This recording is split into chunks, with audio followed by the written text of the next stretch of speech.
matin. J'aimerais nous proposer deux textes de la parole de Dieu. Néhémie au chapitre 6. La première lecture est assez longue, mais je préfère qu'on la fasse.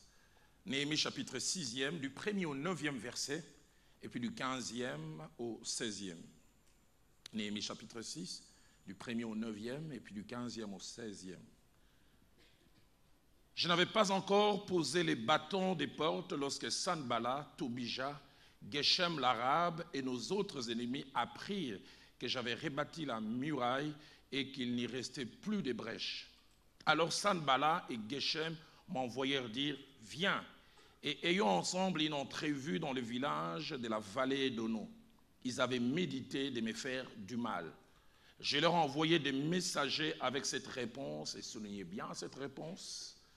J'ai un grand ouvrage à exécuter, je ne puis descendre. Dites avec moi, je ne puis descendre. Le travail serait interrompu pendant que je les quitterai pour aller vers vous. Ils m'adressèrent 4 fois la même demande.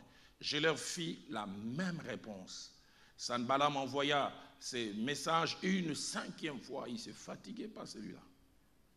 Par son serviteur qui tenait à la main une lettre ouverte, il y était écrit « Le bruit se répand parmi les nations et Gashmu affirme que toi et les Juifs vous pensez à vous révolter et que c'est dans ces buts que tu rebâtis la muraille. Tu vas, dit-on, devenir le roi. Tu as même établi des prophètes pour te proclamer à Jérusalem roi des Judas. Et maintenant ces choses arriveront à la connaissance du roi. Viens donc et consultons-nous ensemble. » Je fis répondre à Sanballat, ce que tu dis là n'est pas. C'est toi qui l'inventes. Tous ces gens voulaient nous effrayer et ils se disaient, ils perdront courage et l'œuvre ne se fera pas. Versets 15 et 16. La muraille fut achevée le 25e jour du mois d'Élul, entre novembre et décembre, en 52 jours. Lorsque tous nos ennemis l'apprirent, toutes les nations qui étaient autour de nous furent dans la crainte. Elles éprouvèrent une grande humiliation et reconnurent que l'œuvre s'était accomplie par la volonté de notre Dieu. Les seconds textes, nous lisons Matthieu au chapitre 27. Matthieu 27, nous lisons du verset 39 au verset 42.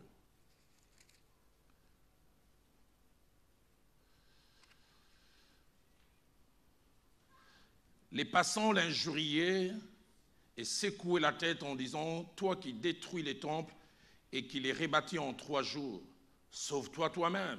Si tu es le Fils de Dieu, descends de la croix. » Les principaux sacrificateurs avec les scribes et les anciens se moquaient aussi de lui et disaient « Il a sauvé les autres et il ne peut se sauver lui-même. S'il est roi d'Israël, qu'il descende de la croix et nous croirons en lui. » Il s'est confié en Dieu, que Dieu les délivre maintenant s'il aime, car il a dit « Je suis le Fils de Dieu. » Ce matin, partons de ces récits du livre de Néhémie, dont la trame se passe entre 445 à 432 avant Jésus-Christ, lorsque Israël a été déporté à Babylone et puis a un mouvement de retour.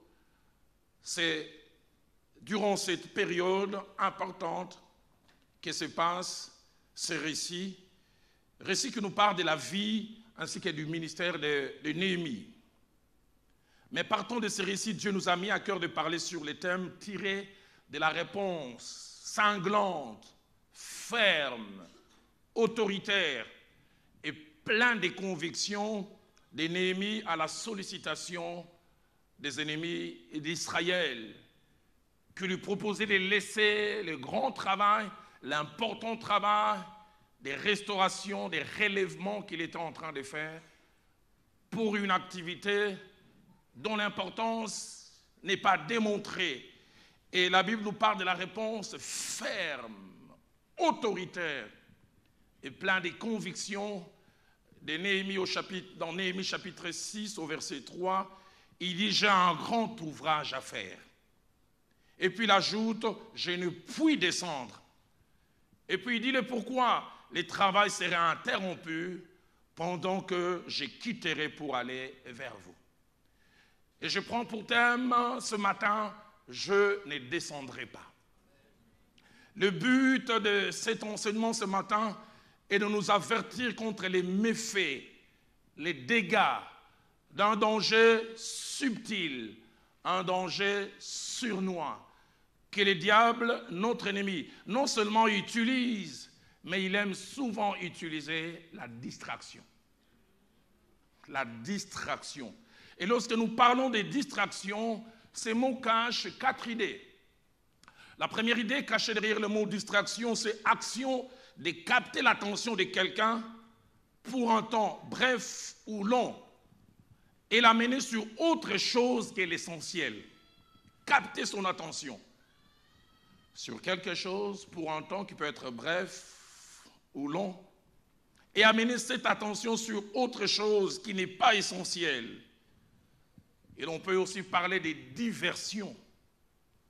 Deuxièmement, lorsque nous parlons de distraction, nous parlons de l'action de détourner quelqu'un de son occupation première et généralement prioritaire pour l'amener à s'occuper des choses dérisoires, secondaires et même moins importantes. Et troisièmement, lorsque nous parlons de distraction, nous voulons parler d'un manque d'attention passager ou long de l'esprit, soit à cause de nous-mêmes, soit à cause d'une cause extérieure.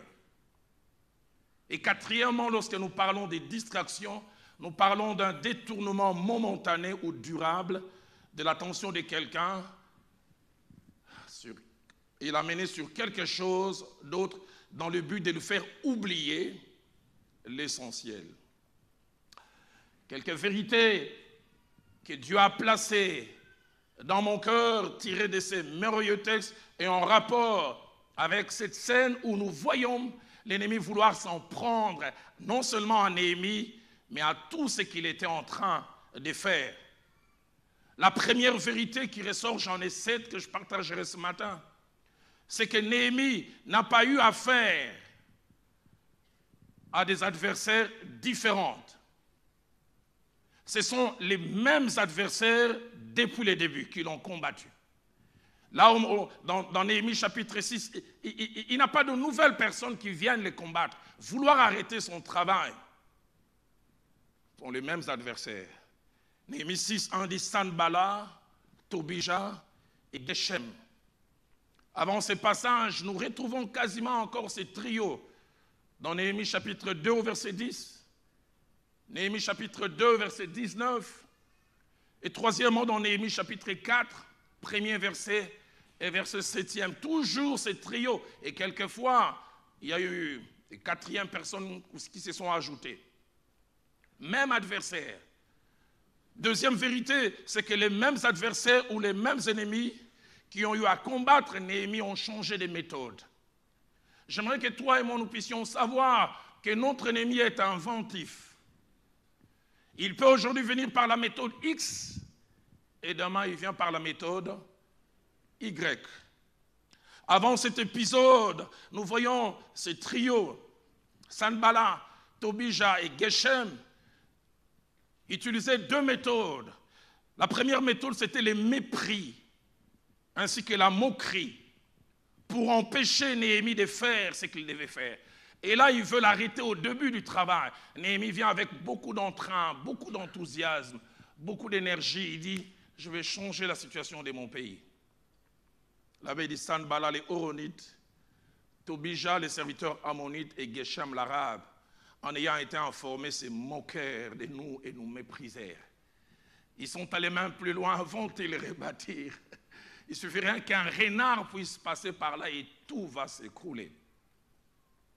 Et puis quand il voit que malgré les mépris ainsi que la moquerie, Néhémie pose quand même les fondements. Néhémie chapitre 4 verset 8, il change de stratégie maintenant, c'est la colère, la méchanceté, le menace et même des dispositions à les attaquer physiquement. Néhémie chapitre 4 verset 8 dit, ils se liguèrent tous ensemble pour venir attaquer Jérusalem et lui causer des dommages. La stratégie première, elle était psychologique, les décourager, leur montrer qu'ils sont incapables. La deuxième stratégie, elle est physique. Nous allons venir et nous allons les battre.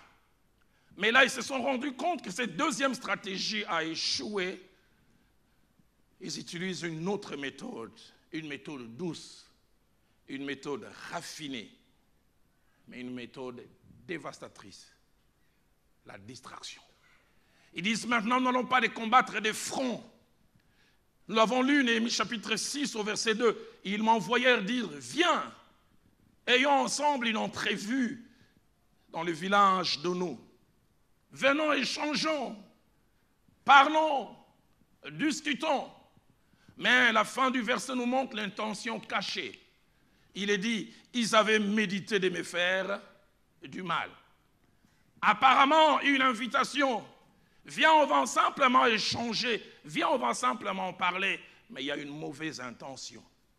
La version Free Martin dit, ils avaient comploté pour me faire du mal. Frères et sœurs, j'aimerais que nous sachions deux choses. La première, c'est que nous avons affaire à un ennemi ténace, patient et même persévérant. Patient, ténace et persévérant dans sa quête à nous faire du mal et à nous causer du tort. Mon pasteur, le frère Jacques-André Vernon, disait, si nous nous fatiguons de les combattre, lui ne se fatigue jamais. Le pasteur Vernon disait, le diable n'a pas beaucoup de fruits de l'esprit, enfin si on peut parler en termes des fruits de l'esprit, mais le diable a une qualité, la patience. Il peut te combattre 99 fois tu es victorieux, la 100e fois il vient. Et au-delà de la patience, il a la foi. 99 fois tu as été victorieux, il vient et dit, cette fois-ci, ça va marcher. Ténace. Regardez, lisez les récits de Samson et Delilah. Samson résiste aujourd'hui, Delilah revient encore. Il résiste, elle revient encore juste parce que la Bible dit son cœur devient impatient. Et il a fini par lâcher le morceau. Deuxième chose que je voudrais que nous puissions savoir, nous avons affaire à un ennemi réfléchi. Un ennemi capable d'organisation, capable d'être méthodique et avoir le sens de la planification.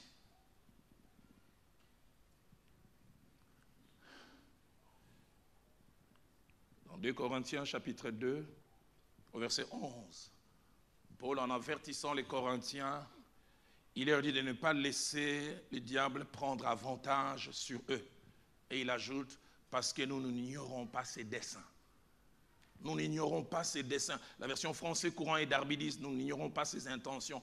Mais le mot ici utilisé pour parler des desseins par des projets, des choses réfléchies. Ça parle aussi d'entreprise, c'est-à-dire des choses pensées, planifiées, organisées. J'aimerais que nous puissions savoir que le diable a un bureau d'études où il reste calmement. Et parole du Salut Paris, j'aimerais que vous sachiez, il réfléchit comment vous détruire. Et je priais depuis 3 jours, Dieu me disait, Roland, ce message que tu vas apporter, ce n'est pas seulement aux individus, mais c'est un message aussi prophétique pour l'Église.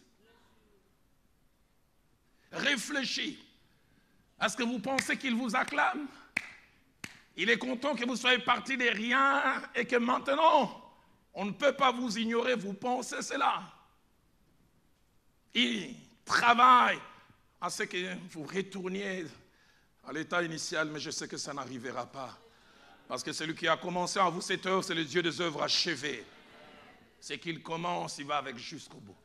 Matthieu chapitre 13 au verset 25 nous confirme les côtés réfléchis du diable. Très réfléchis même. Dans la parabole du blé et des livrées. Et cela nous est montré en 3 temps comment il est réfléchi. C'est Jésus qui en parle. Il dit pendant que les gens dormaient, son ennemi vint. Il ne vient pas travailler en plein jour. Il ne vient pas agir à découvert. Il entend que les gens dorment. Pas d'attention, distraction, il vient. Et deuxièmement, Jésus ajoute, il s'est mal livré. Il choisit les moments, mais il choisit aussi les grains. Livrer un grain quasiment le même avec le blé. Pour faire croire que c'est la même chose. Mais la troisième chose qui montre son côté réfléchi, les versets disent, il s'aima livré parmi les blés. Il aurait pu s'aimer livrer au coin du champ. Ça aurait été facile à enlever. Les contextes montrent que c'est chaque fois entre 2 blés livrés.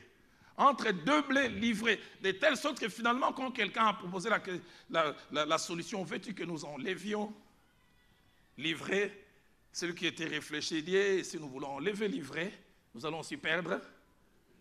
Donc il a posé un problème difficile à résoudre, parce qu'il est réfléchi, il est mauvais. Troisième vérité que ce texte nous enseigne, c'est que ses ennemis étaient des personnes dans les désarrois, qui agissaient non seulement parce qu'ils étaient mécontents, mais parce qu'ils sentaient les vents tourner.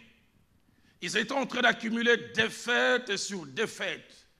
Ils se rendaient compte qu'ils devaient frapper un dernier coup, sinon ils allaient être perdants définitivement.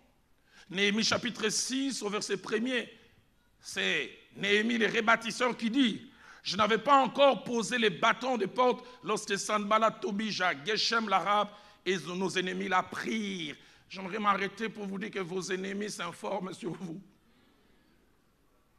Qu'est-ce qui se passe là-bas? Qu'est-ce qu'il y a eu?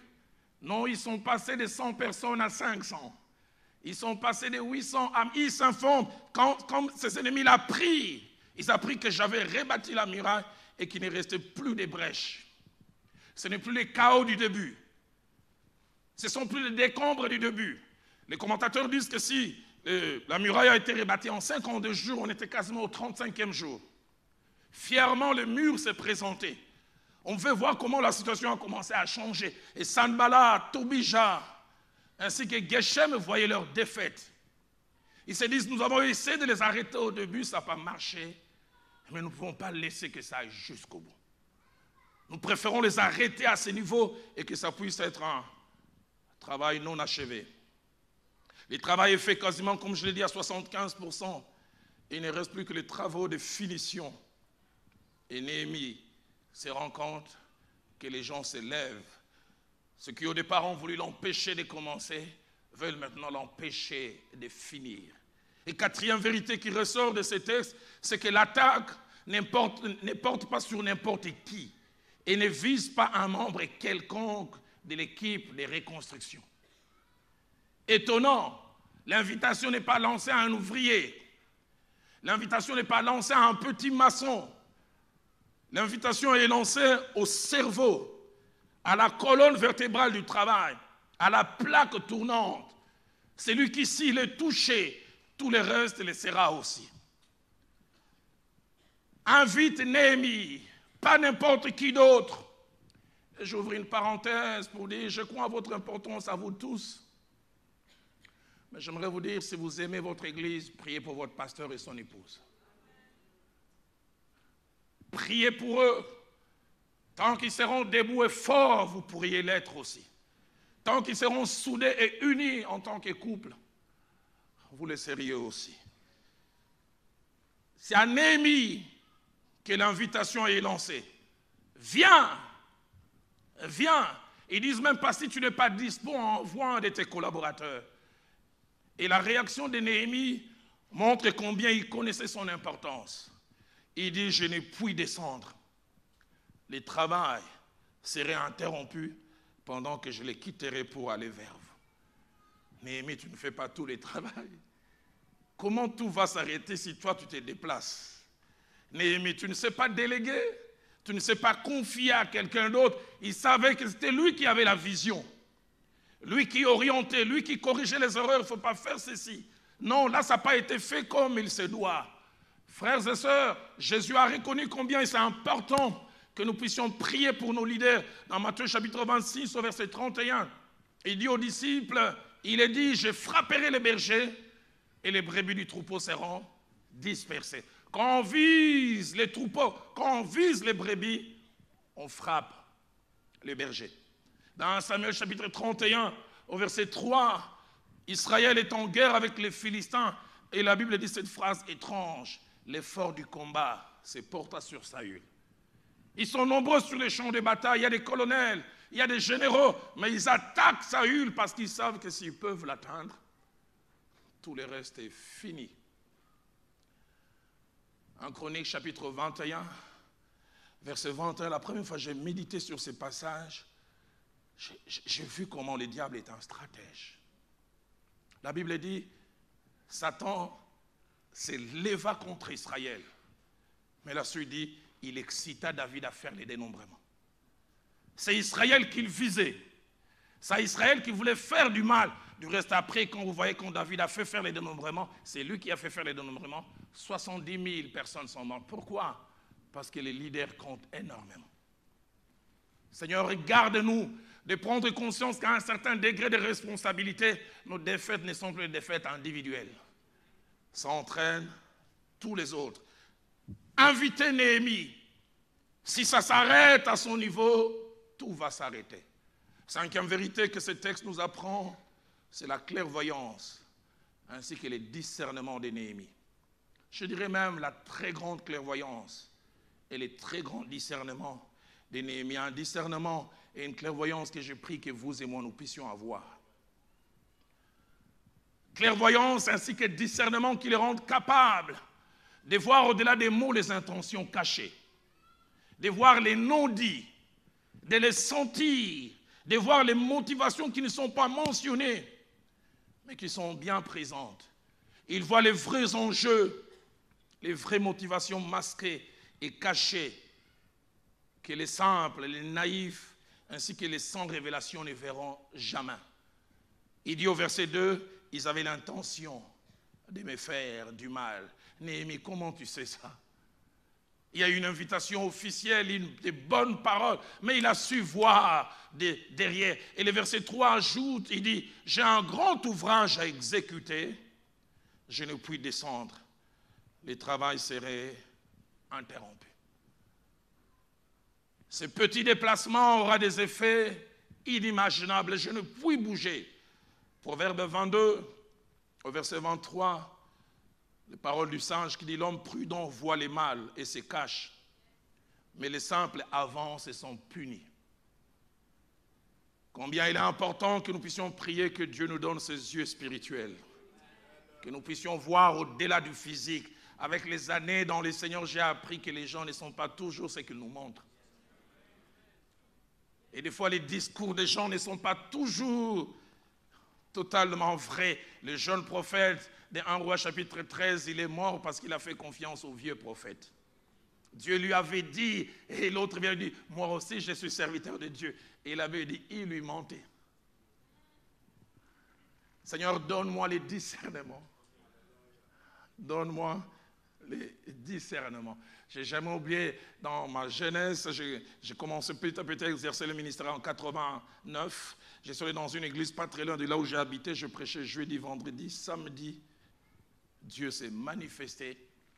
Et cette maman qui dirigeait ce groupe de prière, sûrement elle avait beaucoup apprécié mon message. À peine on voulait manger, elle est entrée en transe. Alléluia, alléluia. Moi le Seigneur, j'ai dit Roland, dès demain, tu quittes l'église de la Borde. Ta place est ici. Je suis resté calme, un calme olympien. Quand elle a fini, j'ai dit, maman, il y a 2 semaines, j'étais en prière, Dieu m'a dit, c'est ma place là-bas au moins pour 10 ans. Elle est en train, Dieu va frapper. Je dis, il ne va pas frapper.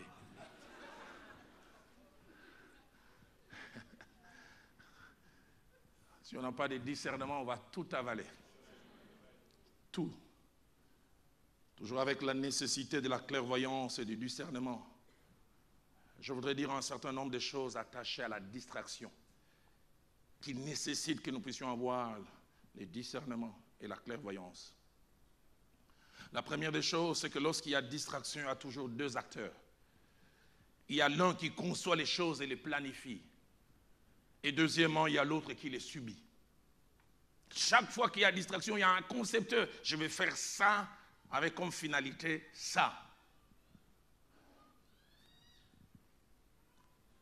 Venez tout à l'heure et qu'est-ce que j'ai aimé, une portion que le fils de mon ami nous faisait suivre d'une intervention du pasteur Marcelo à un endroit ici, où il parlait de Dieu d'abord. Combien aujourd'hui il y a plein de distractions. Facebook, WhatsApp et que sais-je encore. Les gens se réveillent d'abord pour les téléphones, ils se réveillent d'abord pour voir qu'est-ce qu'on a écrit et ils ne se rendent pas compte que leur temps est en train d'être pris par autre chose. Je disais, lorsqu'il y a distraction, il y a toujours 2 acteurs. L'un qui conçoit les choses et les planifie et l'autre qui les subit. Ce n'est pas les cas chez vous, c'est un peu les 31 décembre chez nous. Les coqs et les poules qui ont la rareté de la nourriture. Et puis subitement, ces coqs disent, mais aujourd'hui, c'est vraiment les nouvel an. Ils voient la nourriture, plein. Il ne sait pas qu'on est en train déjà de bouillir l'eau chaude et qu'au coin là, il y a quelqu'un qui attend. Lui, il a l'impression que c'est du normal, mais il y a un concepteur. Chaque fois qu'il y a distraction, il y a un concepteur et puis il y a quelqu'un qui subit. Deuxième chose attachée à la distraction, c'est que lorsqu'il y a distraction, celle ou celui qui à la base cache toujours son jeu et ses intentions. Il les cache toujours. Néhémie 6:2, viens, consultons-nous. À l'invitation officielle, mais derrière il y a autre chose. Viens, devenons amis. Viens, j'aimerais qu'on soit un peu plus proches. Moi, il y a des gens que j'aime, mais je les aime à distance. Je t'aime, mais reste là où tu es.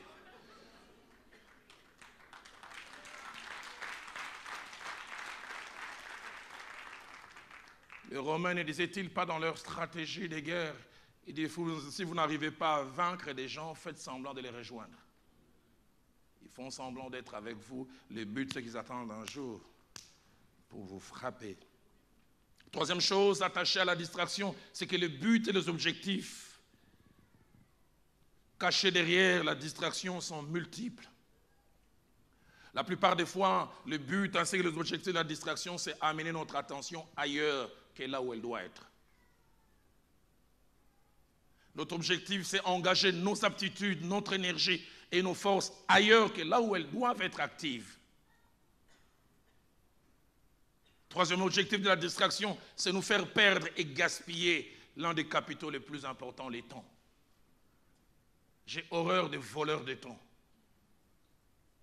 Quand j'étais jeune, j'avais l'impression que j'avais beaucoup de temps. Plus les années passent, j'ai cette érosion sur la tête. Plus je connais la valeur du temps. Je sais que les temps de force, il y en a plus derrière moi. Et je ne veux pas gaspiller mon temps. Je disais à mon épouse, aimons-nous, faisons-nous du bien. Il n'en restait pas beaucoup. Ne passons plus nos journées à nous chamailler, à tourner les dos l'un contre l'autre. Quatrième objectif de la distraction, c'est nous faire manquer le but essentiel. Et quatrième chose attachée à la distraction, c'est que la distraction ne nous rend pas forcément inactifs. La distraction nous garde actifs et même très actifs, mais au mauvais endroit. Je voudrais vraiment le répéter. La distraction ne nous rend pas inactifs. Pas forcément. Elle nous garde actifs et même très actifs, mais au mauvais endroit et inutilement. Néhémie, viens. Parlons, conversons. Il aurait passé son énergie en train de parler et la construction aurait ralenti. Il serait actif quelque part, mais pour un endroit où il ne devait pas être. Cinquième vérité, c'est que la distraction peut avoir plusieurs visages. Pour Néhémie, c'était une discussion. Mais la distraction aussi peut être des fausses rumeurs. Des fausses rumeurs pour lesquelles on passe beaucoup de temps.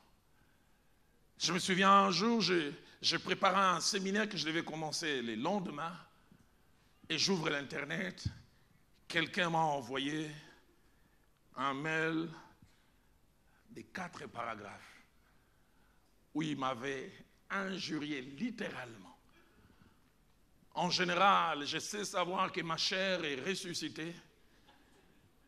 C'est quand ma jambe droite commence à bouger. Un jour, ma jambe bougeait comme ça. Viens dire Roland, qu'est-ce qu'il y a? Je dis, c'est que tu vois là.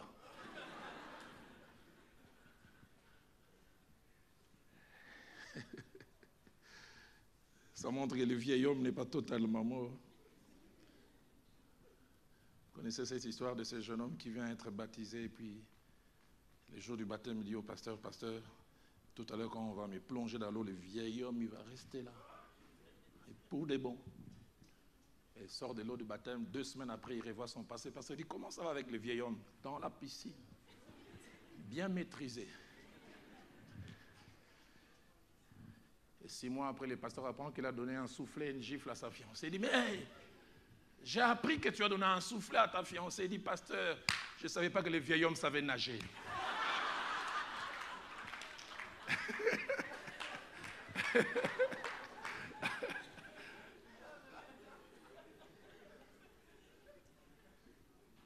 Et mon vieil homme a commencé à réagir.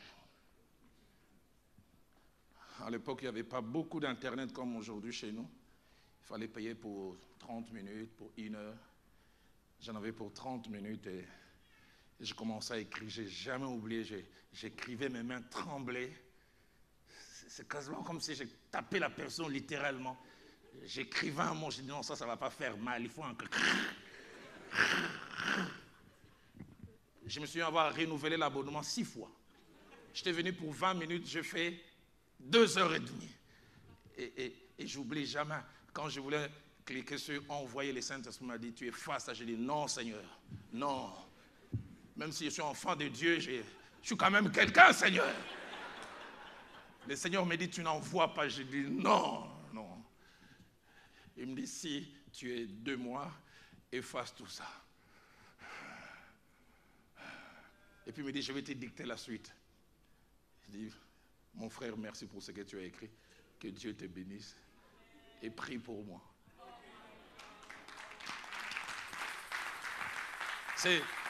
C'est sûr, quand il a lu, il m'a trouvé spirituel. Mais s'il savait tous les processus. Mais qu'est-ce que je veux dire par là? C'est que j'ai perdu 2 heures. J'aurais pu faire autre chose. J'aimerais dire à quelqu'un, ne descends pas. Quand le diable veut te faire descendre, ne descends pas. Laisse ces fausses rumeurs.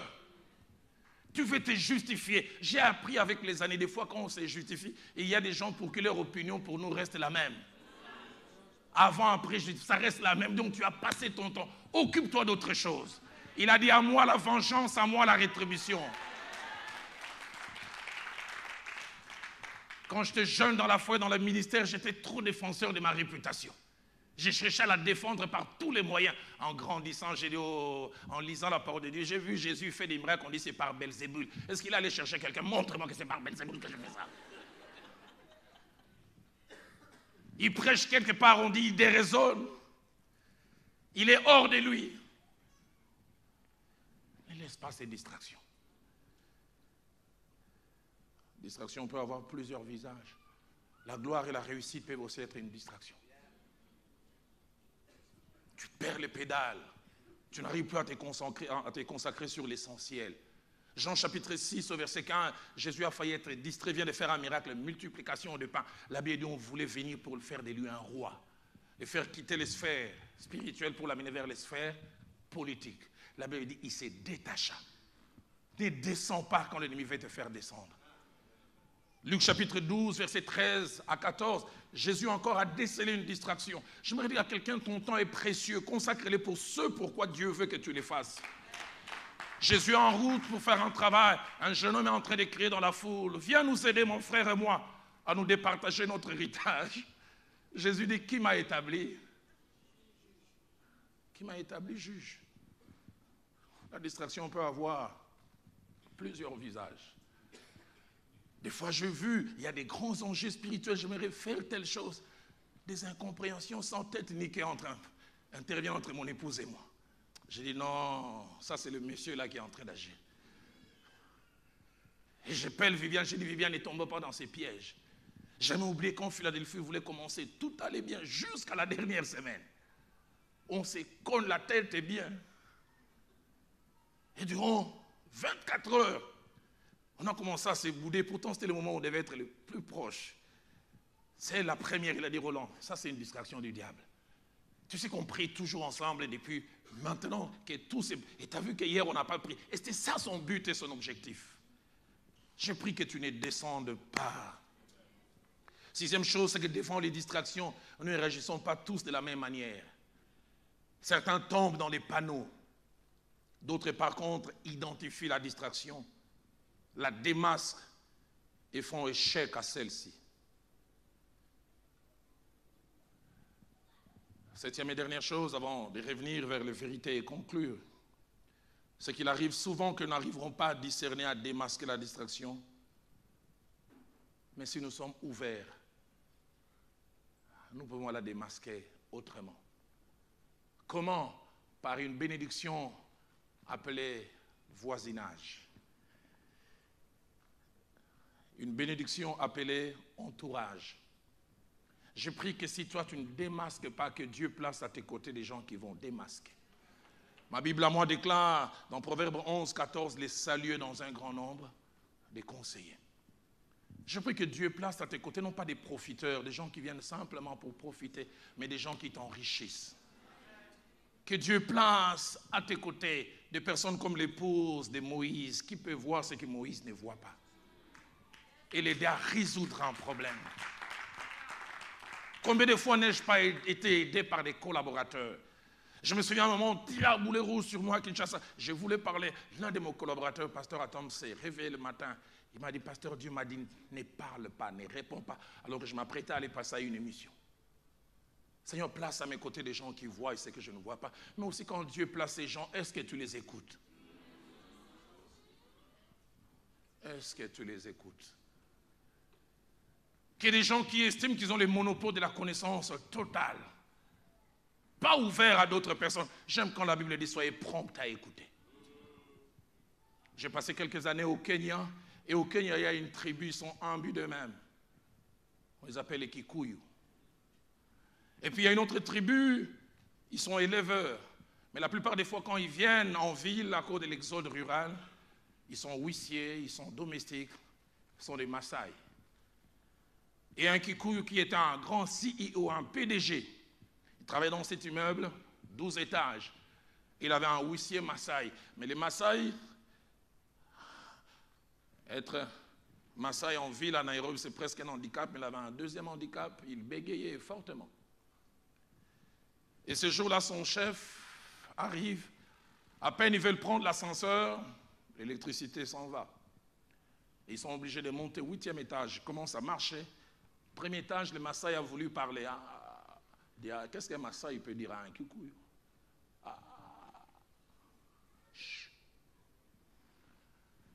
Troisième niveau, il a voulu encore parler. Chef, puis ils arrivent au 8e niveau devant les bureaux. Alors, finalement, qu'est-ce qu'un Maasai peut dire à un Kikuyu? En bégayant, chef, je voulais te dire que j'ai eu l'impression que tu as laissé la clé du bureau en bas. Et le chef a regardé. Oh, c'est vrai! Mais comment va-t-il dire maintenant au Maasai de descendre aller chercher la clé? Parce qu'à 3 reprises, il ne s'est pas ouvert à lui. Lui-même est descendu. Aide-moi à dire à ton voisin, apprends à écouter.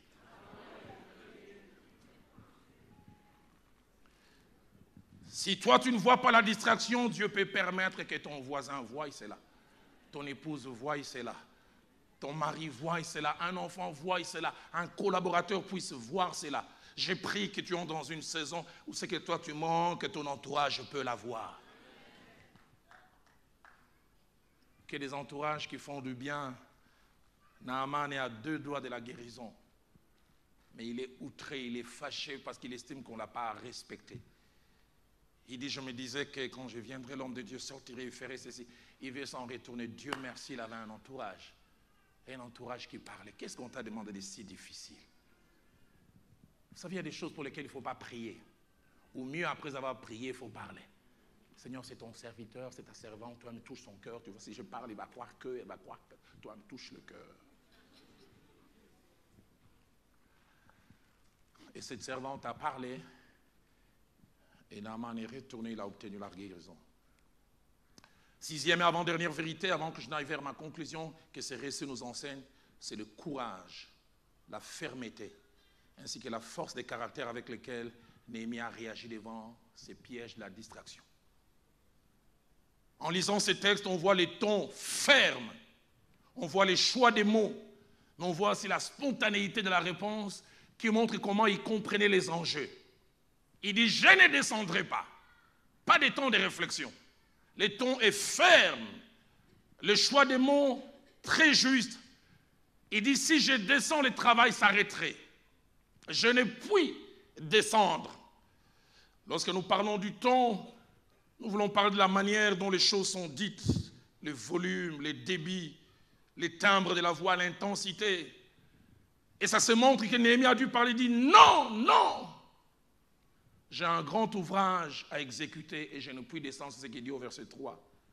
Au verset 4, la Bible dit, il lui adressait 4 fois la même demande, mais il dit, je leur fis la même réponse. Fermeté, constance. Mais au verset 5, la Bible parle même d'une 5e tentative. Comment des fois nos ennemis ne se fatiguent pas? Il dit, je fis répondre à Sanballat, ce que tu dis là n'est pas. C'est toi qui l'invente. 7e et dernière vérité, alors que je tends à terminer en ce début d'après-midi, c'est qu'au verset 15 ainsi que 16, la Bible nous parle des résultats fabuleux obtenus par le fait de vaincre ces pièges de la distraction. Parce qu'il a décelé ces pièges et il a vaincu. La Bible dit la muraille fut achevée en 52 jours. J'aimerais dire, il y a des résultats que tu ne vas obtenir que si tu sais discerner les pièges cachés derrière certaines choses. Sinon, tu pourras obtenir les mêmes choses, mais tardivement. Et même des fois, ne jamais les obtenir. La muraille fut achevée en 52 jours. Ce résultat est dû à un leadership courageux, un leadership clairvoyant, un leadership plein de sagesse, mais surtout de discernement. Alors que je vais, pour terminer, je voudrais dire à la parole du salut, Paris, priez pour votre leader. Priez pour votre couple pastoral. En Juge chapitre 5, au verset 2, Déborah dit, les chefs se sont mis à la tête du peuple et le peuple s'est montré prêt à combattre. Une petite locomotive peut tirer plusieurs wagons. Le leadership est d'une grande importance. Étonnant quand nous lisons Matthieu chapitre 10, plutôt Ecclésiaste chapitre 10, j'allais dire, verset 16 ainsi que verset 17. Les sages disent ceci, malheur à toi pays dont le roi est un enfant. Malheur au grand groupe, non pas à cause de tous les comportements du grand groupe, mais à cause du leadership. Ton malheur, c'est que tu as à la tête quelqu'un qu'il ne faut pas. Le pasteur Vernon disait un jour, il dit, le but du leadership, c'est que plusieurs soient heureux par la clairvoyance d'un seul. Et toujours, Ecclésiaste 10 dit, heureux toi les pays dont les rois et des races illustres. Bonheur pour tout un groupe à cause de la qualité de la personne devant. Ce que Néhémie avait fait, ce que Néhémie avait connu, quelqu'un d'autre des années plus tard sera tenté de la même manière par la distraction. Si Néhémie est en train de rebâtir des murailles physiques d'une ville, lui il est en train de rebâtir des murailles spirituelles. Et il voulait nous réconcilier avec le Père. Il avait travaillé quasiment durant 3 ans et il était en train de tout rebâtir et il était presque au bout de son travail. Et de la même manière, Sanballat, Tobija et Geshem ont dit à Néhémie de descendre. Jésus-Christ a été aussi tenté de descendre. Alors qu'il était sur la croix, nous l'avons lu, Matthieu 27, verset 39 à 42, il avait dit, les passants l'injuriaient, secouaient la tête en disant, toi qui détruis les temples et qui les rebâtis en 3 jours, sauve-toi toi-même. Et il dit, si tu es le Fils de Dieu, descends de la croix. Descends pour prouver que tu es Dieu. Si c'était toi et moi, on allait le faire. Bam, bam.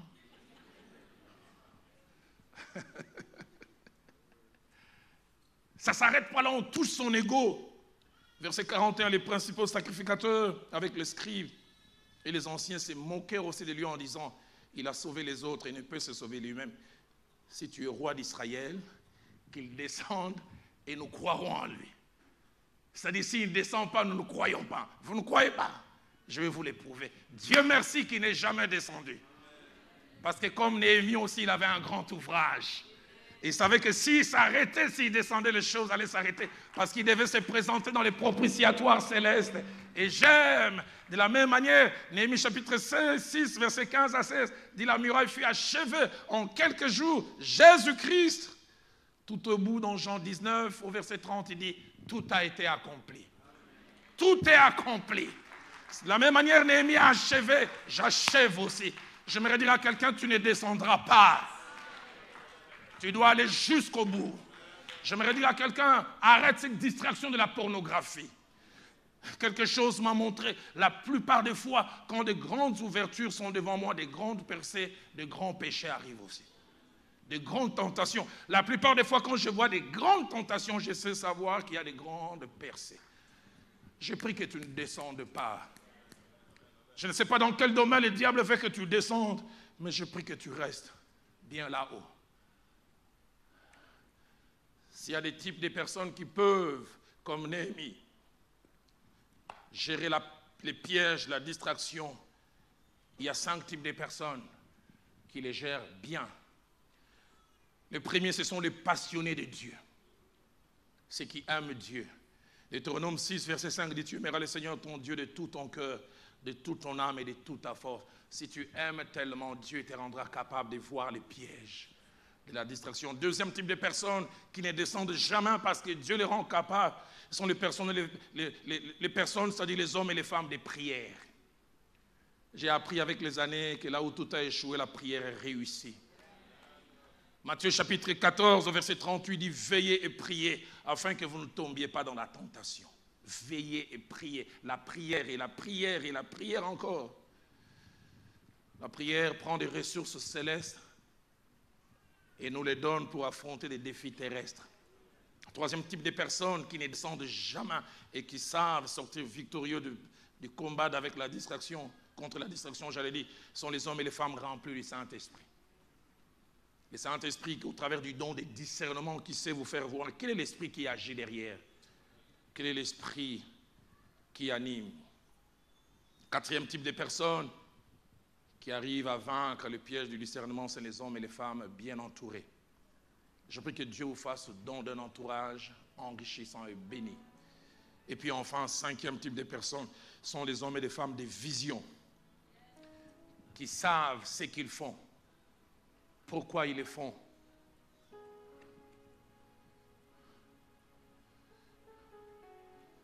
Et ce matin, j'ai prié pour cette église.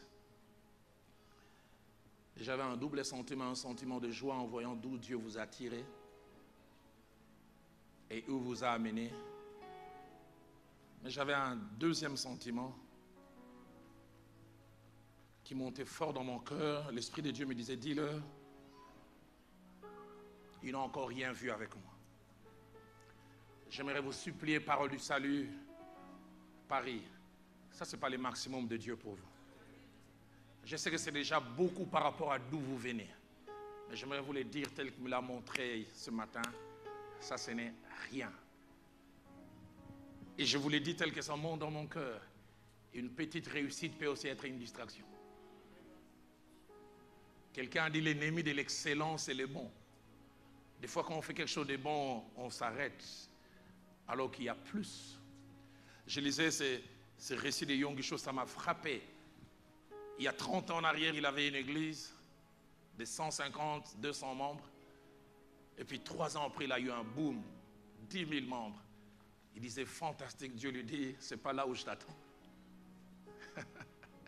Je veux plus. 4 ans après, il a eu 100 000. Personne avant lui n'a fait ça. Il se disait: waouh. Dieu lui a dit: c'est pas encore ça. Un ami revient de la Corée il y a 1 année et demie. Le premier culte commence à 5 heures. Le dernier culte finit à 21 heures. Et entre 5 heures et 21 heures, 1 million de personnes.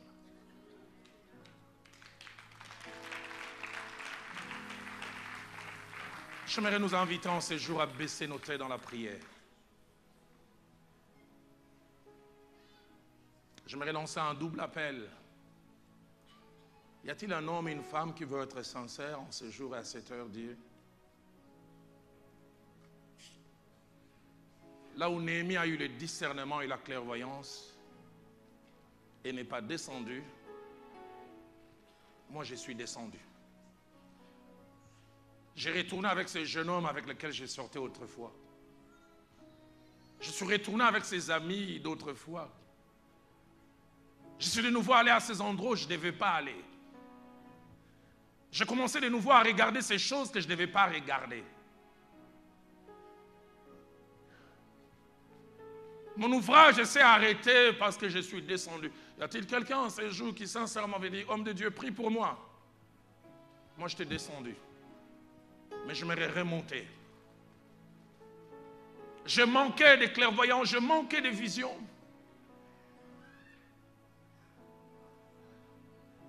Je priais aux premières heures ce matin et Dieu me disait, Roland, là où tu enseignes, il y a 4 jeunes gens qui sont appelés au ministère. Et Dieu me dit qu'il y a l'un d'eux qui sera grand et très grand, non seulement dans ce pays et même en Europe. Mais il lutte contre la pornographie. Et il a une vie de victoire et de défaite sinusoïdale. Victoire aujourd'hui, défaite demain. Et tu es venu même ce matin au culte, les cœurs lourds, en disant, je suis encore retourné. Dieu me dit de te dire 2 choses. Il n'est pas content de ce que tu as eu à faire. Mais la deuxième, il me dit, sa main est sur toi. Ne laisse pas le diable t'accabler. Tu es descendu, mais tu peux remonter. Deuxième appel que je me lancé. Y a-t-il un homme, une femme qui veut dire, Pasteur, Dieu m'a parlé. Je sais que demain, le diable va venir comme pour Néhémie, vouloir me faire descendre. Arrêtez ce que je suis en train de faire. Arrêtez ce que Dieu est en train de faire au travers de moi. Mais Dieu m'a vacciné ce matin. Et je prends la résolution comme Néhémie. D'être clairvoyant. D'être ferme en m'appuyant sur Dieu. De dire non seulement une fois, mais de dire 4, 5 fois, je ne descendrai pas. J'ai un grand ouvrage. Si vous voulez répondre au premier ou au deuxième appel, j'aimerais vous inviter à vous lever. Et je prierai pour vous et avec vous. Vous qui voulez dire sincèrement, homme de Dieu, prie pour moi. Je t'ai descendu. Je manquais de discernement. Peut-être même, non seulement je suis descendu, même au moment où tu parles, je suis en bas. Mais je m'aurais remonté. Mais y a-t-il aussi quelqu'un qui veut dire, Dieu m'a parlé. Et je voudrais demain, quand Sanballat, Tobija et Geshem vont venir, que je discerne.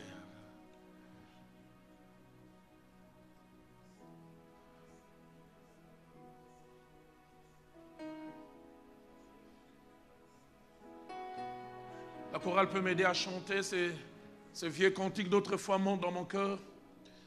Jusqu'au bout, je vais te suivre dans le bon, le mauvais jour. En toi, je veux mourir et vivre jusqu'au bout.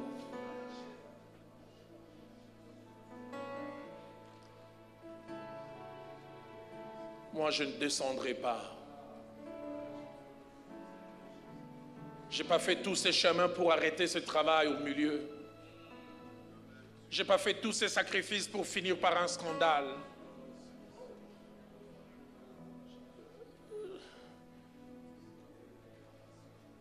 Jusqu'au bout, je veux te suivre dans le bon, le mauvais jour.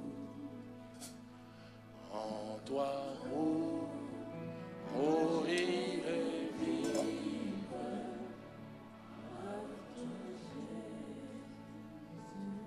Église, chante avec moi comme une prière jusqu'au bout. Jusqu'au bout, je veux te suivre. Dans le bon et le mauvais jour. Alléluia.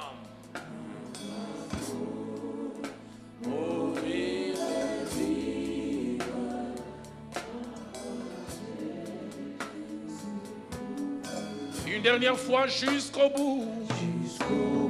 Je veux te suivre. Dans le bon. Alléluia. Toi. Mourir et vivre. J'aimerais nous inviter à nous lever tous et tenons-nous la main dans la main un petit moment. Juste avant que je ne prêche, alors que la servante de Dieu était en train de parler de la part du Seigneur, j'ai vu une double image. La première image, c'est une vieille image de chez moi au pays. Il était entre 6h et 6h30, le soleil s'est levé déjà. Et le ciel s'est assombri. Il était 6h, 6h30, mais il a commencé à faire noir quasiment comme si on était à 19h, durant la saison pluvieuse. Et on pouvait voir que l'orage s'annonçait. Et je revois encore cette image, physiquement telle que je l'ai vécue, mais je revois maintenant, à des heures où c'est impossible que l'arc-en-ciel sorte parce que le soleil n'est pas encore au zénith. L'arc-en-ciel est sorti. Simplement pour dire, l'orage n'aura pas lieu. Et quand la servante de Dieu était en train de parler, j'ai vu une fourchette, il était écrit en anglais July, et puis il était écrit December. Et puis j'ai vu ce ciel assombri, et puis j'ai vu cet arc-en-ciel. Je voudrais alors que nous puissions nous tenir la main dans la main, nous puissions nous opposer contre le plan des hommes et du diable contre cette œuvre. Et ça monte encore fort dans mon cœur. L'ennemi est en train de vouloir préparer des fausses rumeurs, des fausses accusations, des choses pour fragiliser cette œuvre. Mais de la même manière, il n'a pas réussi à l'arrêter au début, à arrêter sa progression jusqu'à aujourd'hui. Il ne pourra jamais l'arrêter. Et quoi qu'il arrive, je voudrais dire à mon frère, le pasteur Noëlla et son épouse et à toute l'église, et surtout au leadership, ne descendez pas. Cet ouvrage que vous êtes en train de faire est grand. Ne descendez pas. Ne vous justifiez pas. Ne vous battez pas par médias interposés. Laissez Dieu travailler en votre faveur. Alors que nous nous tenons la main dans la main, j'aimerais qu'avec vigueur, autorité, que nous puissions détruire le plan du diable, le plan des hommes en déclarant que ça ne va pas réussir. Brakatabo sayabose. Brikabo sayabase. Brako teke. Brako shaye. Brikatos. Brobo se. Brako tiabose. Breko, breko. Bre, ble, ble, coche. Brebo saye. Brebo saye. Brebo, ça y est. Brebo, ça y est. Brebo, ça y est.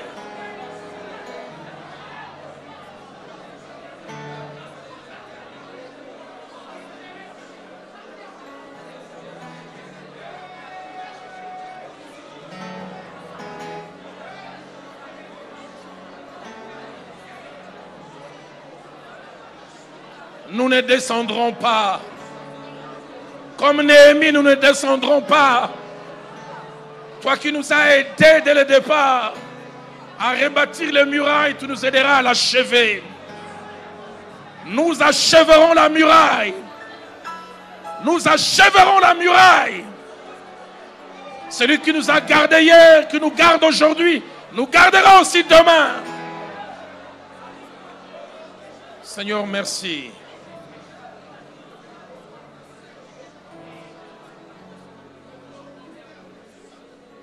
Seigneur, je lève mes mains en ce début d'après-midi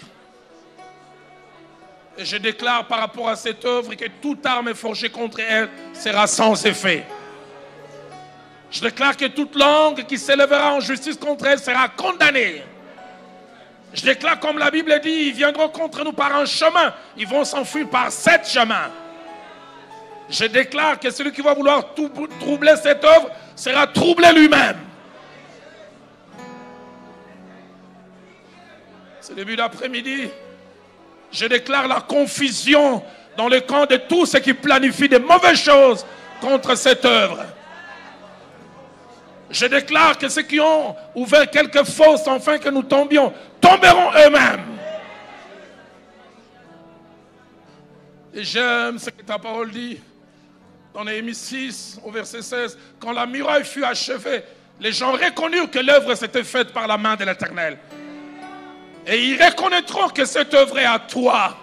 C'est toi qui l'as suscité, c'est toi qui l'as gardée, c'est toi qui la gardes Et c'est toi qui la garderas encore. Je le déclare qu'aucun scandale ne sera nommé par ton serviteur. Aucun scandale ne sera attaché à l'un de ses collaborateurs. Je déclare la fermeté dans leur vie de couple. Je déclare l'unité parmi les dirigeants. J'éloigne tout esprit de rébellion, tout esprit d'indépendance. Tu les as soutenus jusqu'à présent avec leurs caractères différents, leurs tempéraments différents. Mais ils ont travaillé dans l'unité et ils continueront encore ensemble.